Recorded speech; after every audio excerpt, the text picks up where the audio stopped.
Welcome to the 2025 Dialogue, a masterclass series by the HR Association of India. I am Neha Jignani, and today's session is focused on building workplaces where inclusion is not just an initiative, but a mindset. Our theme today is Beyond Boxes, Rethinking Inclusion in Action. To help us unpack this, I'm delighted to welcome Sonica Aron. She's the founder and CEO of Marching Sheep and one of the most respected voices in the space of DEI. Sonica transitioned from a solopreneur to leading a thriving team of HR consultants. Her firm serves 300 plus clients across 80 countries and various industries. She's a recognized thought leader in diversity, inclusion, and progressive HR practices, contributing to major publications. She addresses unconventional topics, advocating for issues like menopause inclusion in medical benefits and a systemic approach to new mothers.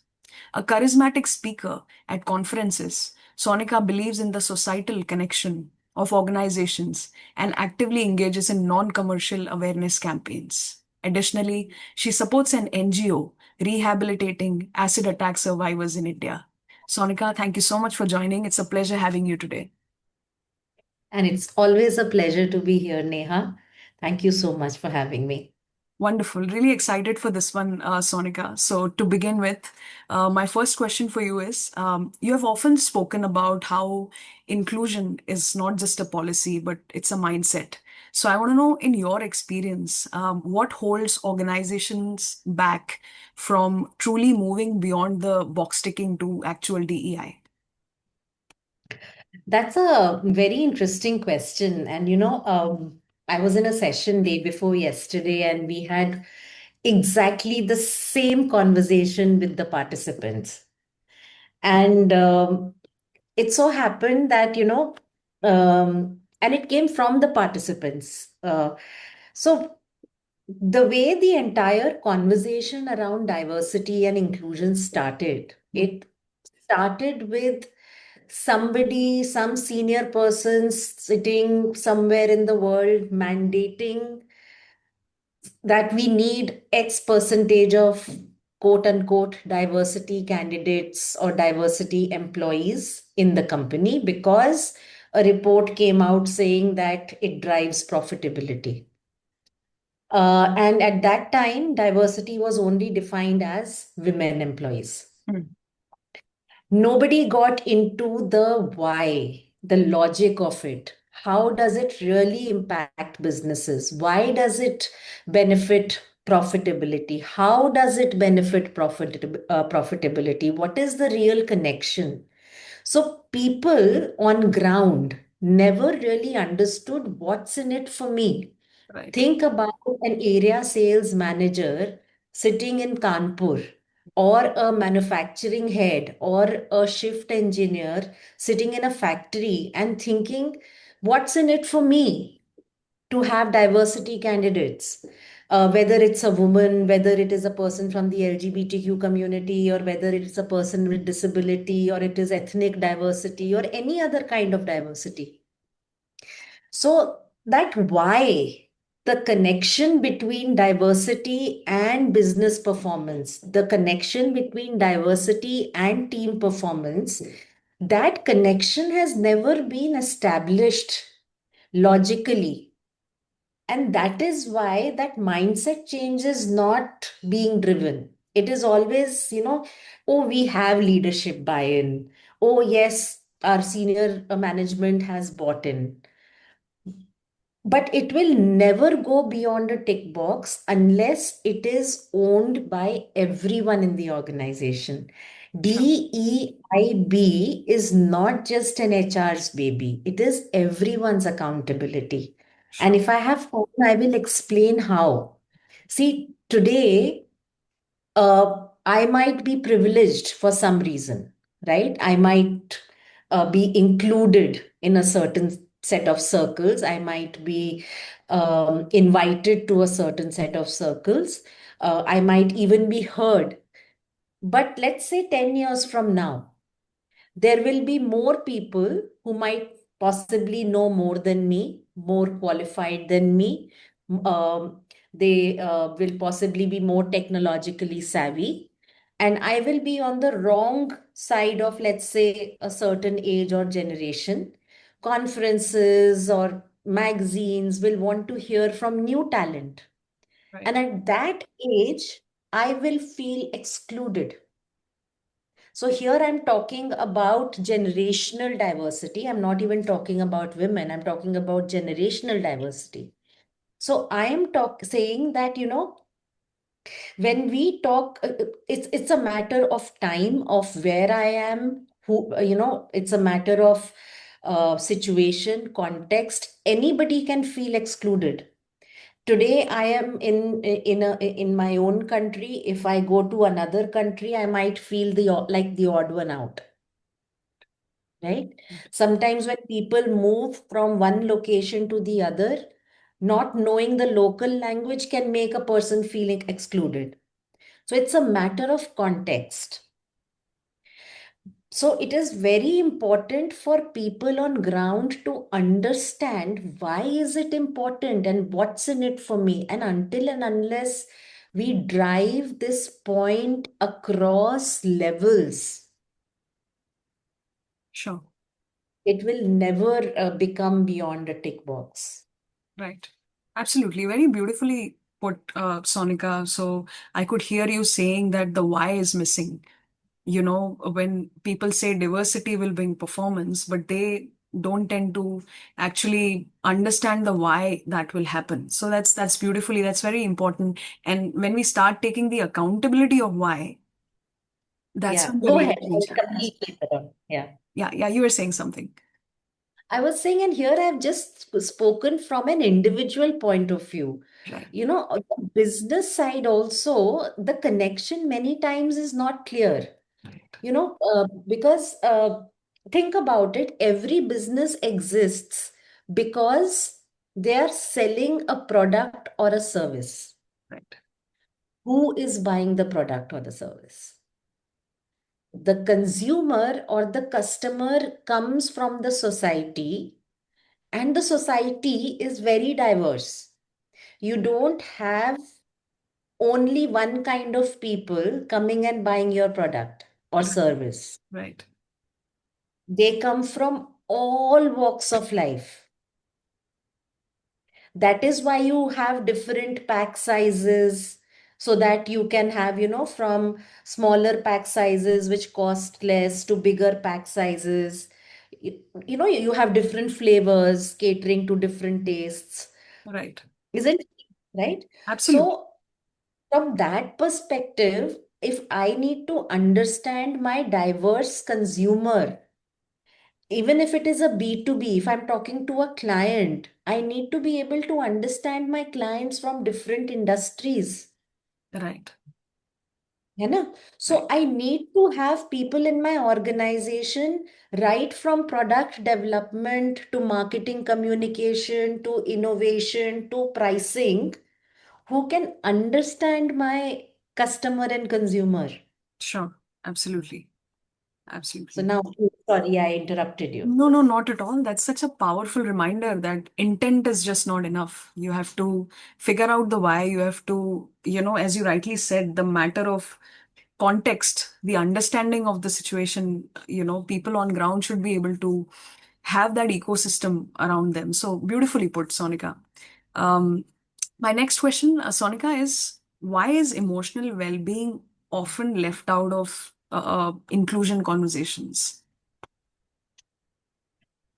I also wonder why.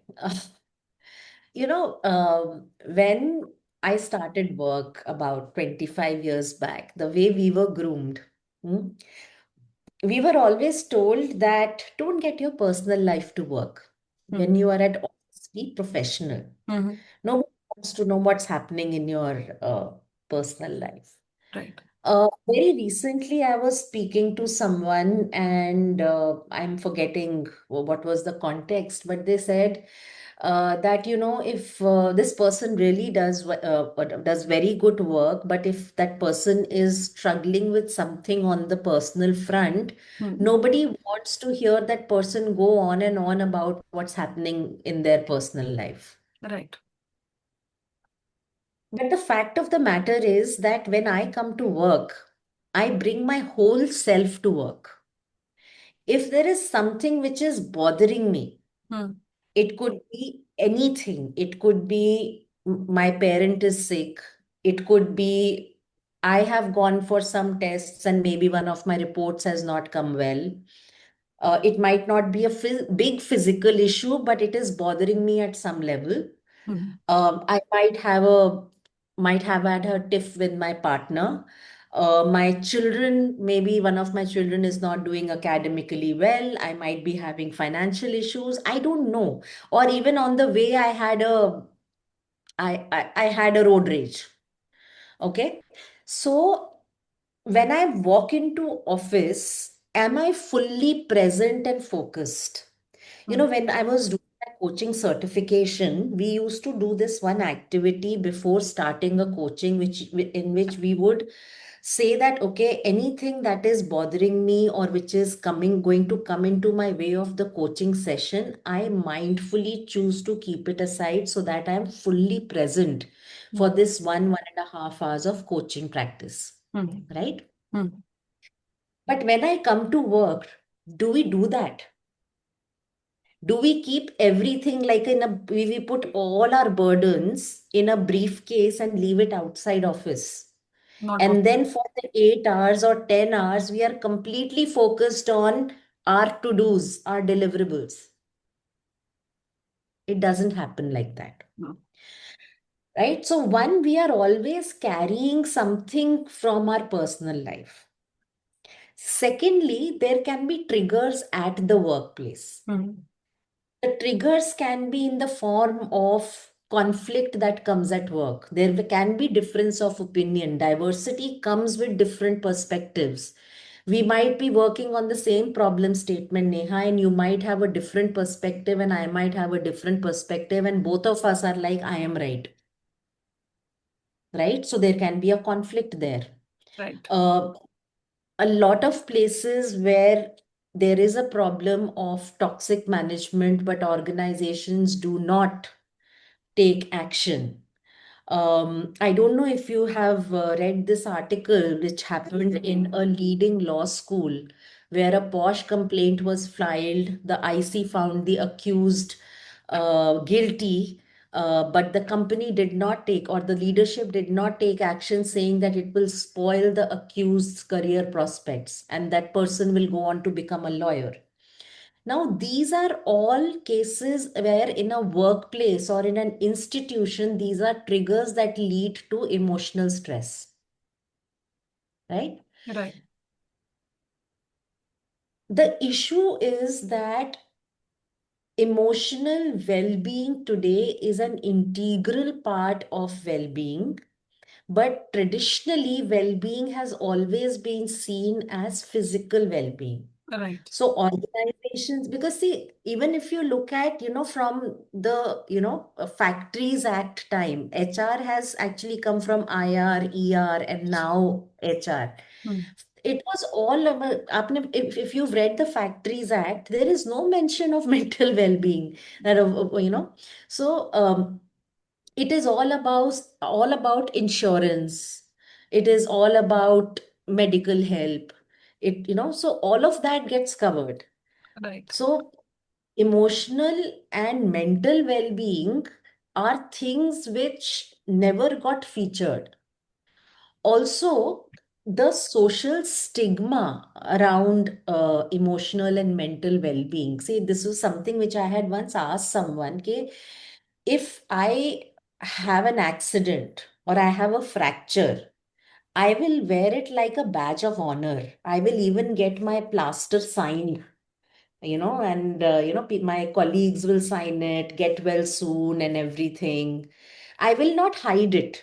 Right. If I have a heart attack or something, I will let anybody know that हाँ मेरे को heart attack हुआ, and people will come and visit me after the surgery or whatever. People will know. But if I'm going to a counselor or a therapist or a psychologist, I will not share, because somewhere we equate हाथ टूटा है. हाथ टूटा doesn't mean मैं टूटी हूं, but मेरा I'm going to a psychologist, there is something wrong, means something is wrong with me as a person. So ये जो connection है ना, this leads to stigma. It leads to we've not understood the fact that mental and emotional stress is actually a hormonal imbalance. Why does stress happen? Stress happens because some of our, maybe cortisol or endorphins come ho jate hain in certain situations, and it needs to be balanced through certain techniques. And just going for help or asking for help, which can be through breathing exercises or some self talk and sometimes medication, can help us get that balance in hormones. So there is a neurotransmitter in brain which then gets activated in a better way, which helps us balance those hormones. Right. So it again, brain is an organ, just like our arm, जो fracture हुआ था, Right. is also an organ, right? It's a body part. Yes. Brain is also a body part, जिसके एक छोटे से element को थोड़ा सा ट्वीक करना पड़ता है.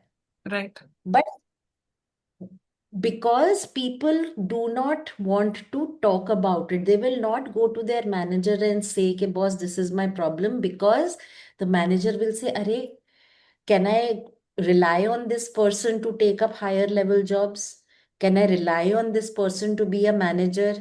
Can this person be depended on to take on stressful jobs?" And that is why when people do not speak up and the organization says, हमारे यहाँ तो प्रॉब्लम ही नहीं है, जब प्रॉब्लम ही नहीं है तो why do I need to include it in my benefits? So I have heard of a lot of people who say हमारे यहाँ EAP है, but people do not approach they just don't go to the EAP. They don't go to the company EAP because they don't trust. उनको लगता है कि वो information confidential नहीं रहेगी. The number of programs I have done, Neha, where people have openly said we go to counselors or therapists, but they are not the ones which the company has done for us, because we don't want in any way the news to go back to my manager or HR. Right. That is the problem. We are, as an organization, we are not able to build that trust with our people. Sure. Absolutely. The stigma, as you rightly mentioned, and ideally, mental health is everything, Sonica. You show up to work, if you're mentally not happy, if something is wrong, everything will go upside down. And so, well being is essentially something that should be a foundation of inclusive culture. You should be responsible of creating that atmosphere, that culture where people can freely come to you and talk to you about something and without any fear of being judged. So, And Neha, today's generation, if you see, they are not just seeing physical well-being. When we talk about holistic well-being, right, it is physical, mental, emotional, and financial. right. And when I say financial, don't get it wrong. It is not just about how hefty the compensation package is. Mhm. It is about saying that, okay, if I am working for X number of hours, it is, or I'm contributing X, Mhm. right? So, am I getting, Is it worth it? Yeah. yeah, is my contribution being valued? I'll give you a very simple example. So, we recently did a podcast, okay, and we put a small video clip, a small snippet of it on different platforms, and my children saw it, my 17-year-old son and 12-year-old daughter. And my daughter said, "Mama, why don't you make reels and put it on Insta?" I said, "What is the difference? Insta pe reels dalo ya aise dalo." So she explained it to me that, when it is in a reel, you can just scroll it down and the views are bigger, greater, or whatever. So she said, "Can I do it for you?" I said, "Please do." So she said, what will I get? What will be my salary?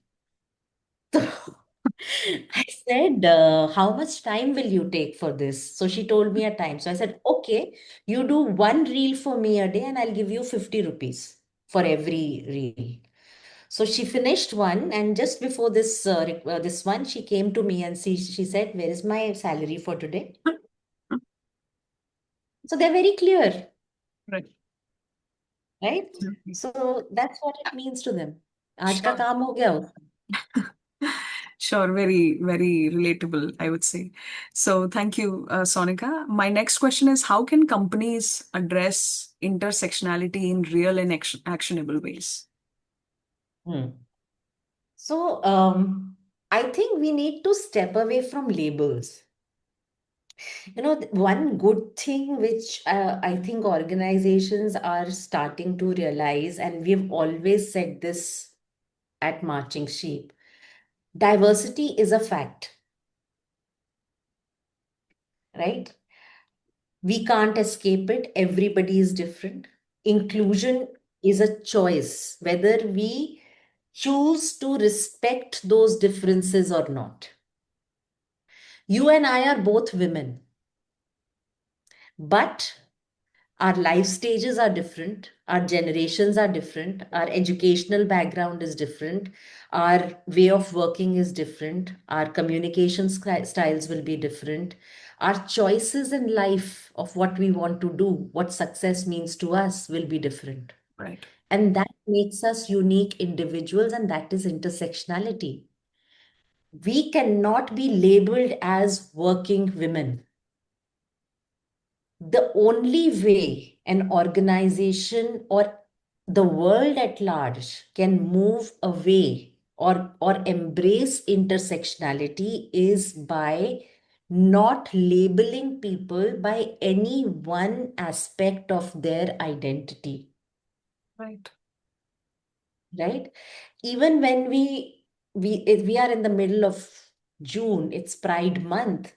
But are the LGBTQ community people only defined by their sexuality or their gender expression or their gender identity? Is their education background, are their aspirations, are they not important? When somebody walks into an office for an interview or to work, why should how they are dressed or their behavior, whether it is feminine or masculine or whatever, why should that matter?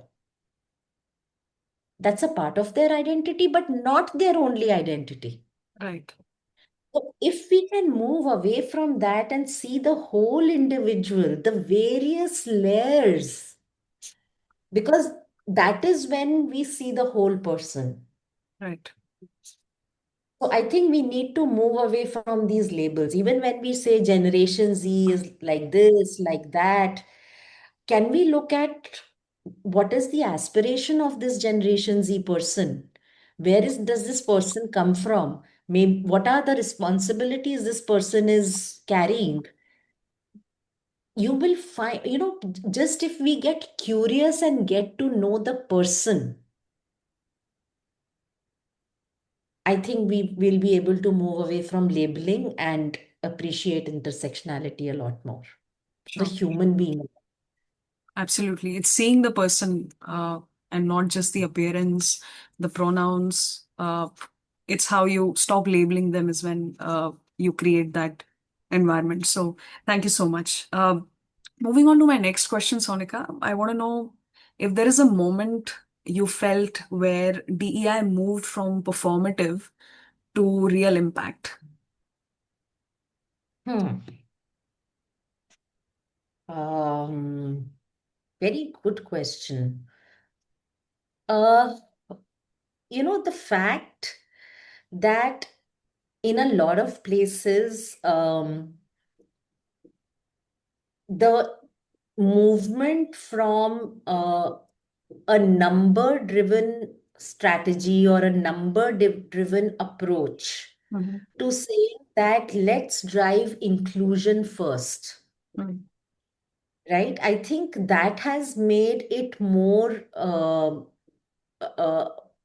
more intentful uh, than just performative. And I'll tell you what, see, it is very easy to hire 20 people from any community, do their induction, and put them on the job. But if they do not feel respected, if they every day get to hear, oh, you are a part of a diversity hiring campaign, Right.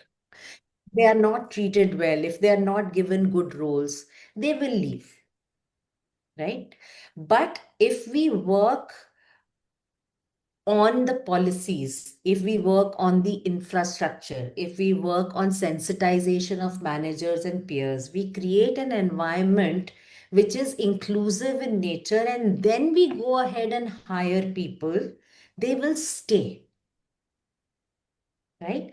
So I see a lot of organizations now, instead of doing D and I, they are doing I and D. They realize that let's first create an environment, because otherwise they're just spending money, rather wasting money on recruitment, which will not work, Right. right? Rather, first create an environment which is inclusive, and trust me, it doesn't cost much, right? Some of the things that we need to do to make an inclusive environment doesn't cost money. There's simple things. The other day, I was talking to somebody about infrastructure for people with disabilities. There are some very, I mean, you don't need to make huge changes in the infrastructure. A lot of them, for example, ramps can be retrofitted, Right. braille stickers can be put.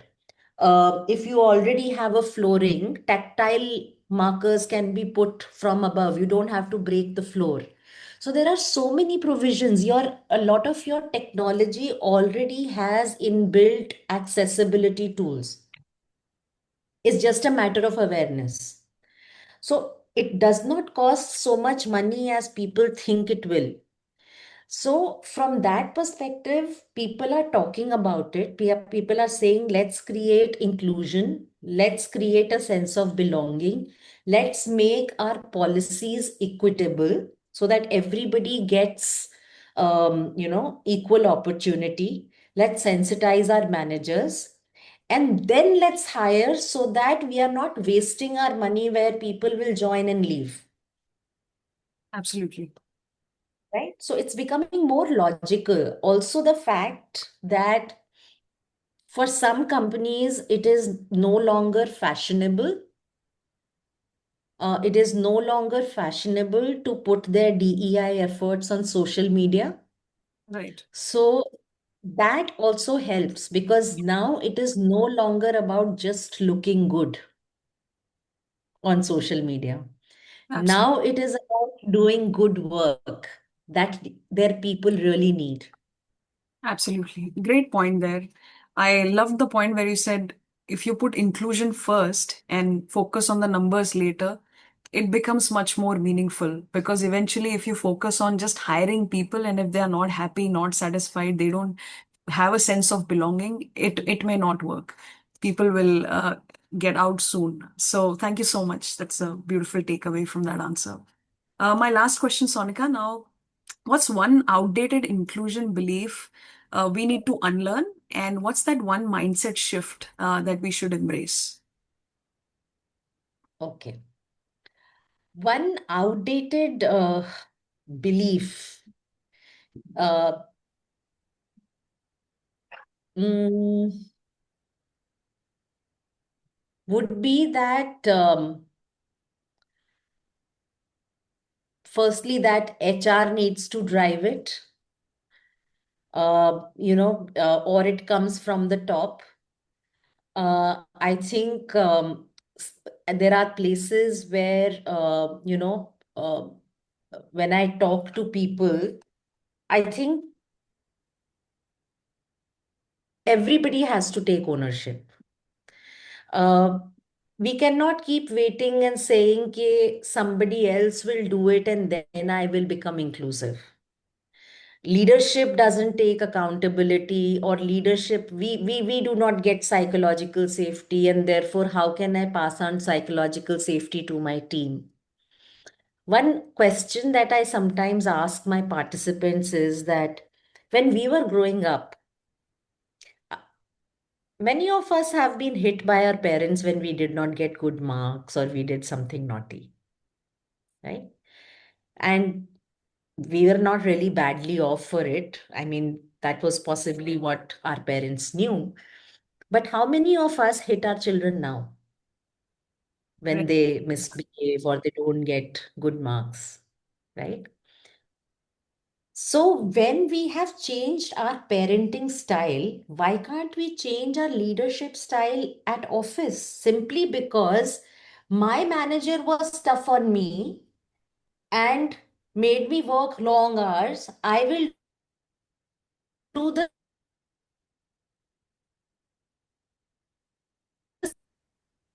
So, why should I wait and why should I put all the onus on saying that any culture change will only be driven from the top? What is in my circle of control? In my circle of control is what is happening in my team, how psychologically safe my team feels, how collaboratively my team works, how my team is feeling with each other, how inclusive they are to each other. If every manager thinks like this, then we are done, no? Absolutely. And let's also understand that today's managers will become leaders of tomorrow. And that is the kind of leadership we'll have. Sure. So I think one of the biggest outdated beliefs is that HR is the custodian of DEI. It's not. HR can give processes, HR can give direction, but end of the day, our people are dealing with their supervisors, their managers, and their peers. So it is the manager who has to take accountability. Right. And it is important because let me again go back to my first answer. What's in it for me? Right. When every person in the team does well, that is when the manager succeeds. Sure. And when everyone in the team does well and the manager succeeds, the manager grows. Sure. I think it's Absolutely. just. Two brilliant takeaways, Sonika, from this answer is HR is not the custodian. Uh, don't look up to HR to drive it. It starts from, it has to be coming naturally to everybody. And the second takeaway is, of course, the example that you shared of parenting. If we can change that style, we should be able to take that ownership that what I'm going to leave behind. What is it that I'm going to pass on? And beautiful. Thank you so much. So, Sonika, this brings us to the end of this masterclass. Thank you so much for your insights. Very relevant, very enlightening conversation today. And your clarity, courage and compassion, continue to shape us, shape the way we think about DEI, which is not just as a policy, but a very natural way of being. So, thank you so much for your contributions and insights that you bring to this topic. Thank you so much, Neha. I actually love coming and speaking here because when you ask me these questions, I just let myself be. So I completely speak from the heart and I completely enjoy myself. So thank you for this. Absolutely. We could truly see the passion and how passionate you are about the subject. And we love listening to your insights. Thank you so much. I'll just have a quick note to our listeners, Sonika. Thank you so much for tuning into this masterclass. We hope you enjoyed this conversation. Until we meet next time, stay empathetic and keep creating the workplaces of tomorrow. Thank you so much. Thank you, Sonika.